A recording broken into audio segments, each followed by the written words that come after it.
थकित को शांति का वचन। भाई भगत सिंह के द्वारा अप्रैल 21। पुरानी बातें बीत गई हैं, देखो सब कुछ नया हो गया है। दूसरा कुरिन्थियों 5 अध्याय का 17 पद। अब प्रभु यीशु मसीह जीवनदायक आत्मा बन गया है। पहला कुरिन्थियों 15 अध्याय का 45 पद।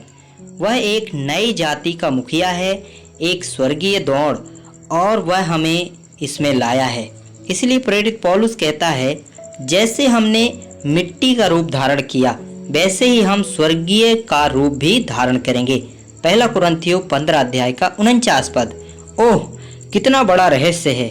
हम सब उसके जैसे होंगे, यहाँ तक कि स्वर्गदूत भी आश्चर्यचकित होंगे जब वे हम में उसकी महिमामय छवि देखेंगे।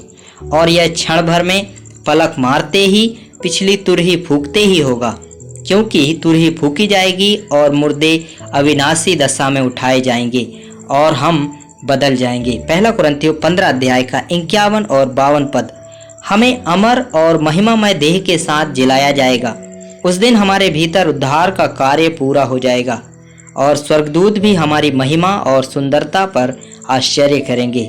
तुम कितने भी सुंदर क्यों ना हो, जब तक तुम पृथ्वी पर हो कोई ना कोई दोष तुम में पाया जाएगा, एक टूटा हुआ दांत या एक गंजा सिर। परंतु जिस दिन तुम्हारी देह शोभायमान होगी, उस दिन फरिश्ते भी तुम में कोई दोष ना पा सकेंगे।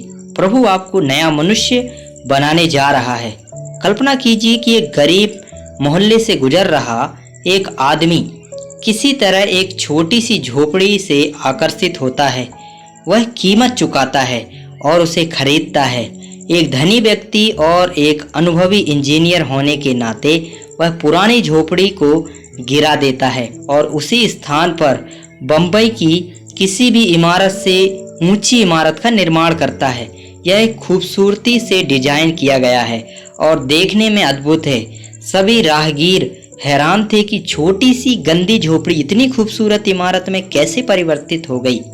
आपके शरीर में जो परिवर्तन होगा, एक दिन उससे भी अधिक अद्भुत होगा। हमारा प्रभु हर देश और हर समुदाय के अमीर और गरीब, शिक्षित और अनपढ़ लोगों की खोज कर रहा है, ताकि वह उनमें अपना जीवन उंडेल सके और उन्हें एक नई जाति, स्वर्गीय और अविनाशी लोग में बदल सके, जिसके माध्यम से वह अपना अनुग्रह दिखा सके। अनंत काल तक परमेश्वर की अद्भुत योजना को ना जानते हुए संसार के सभी भागों में मनुष्य अपने स्वयं के प्रयासों से धर्मी बनने का प्रयास कर रहे हैं।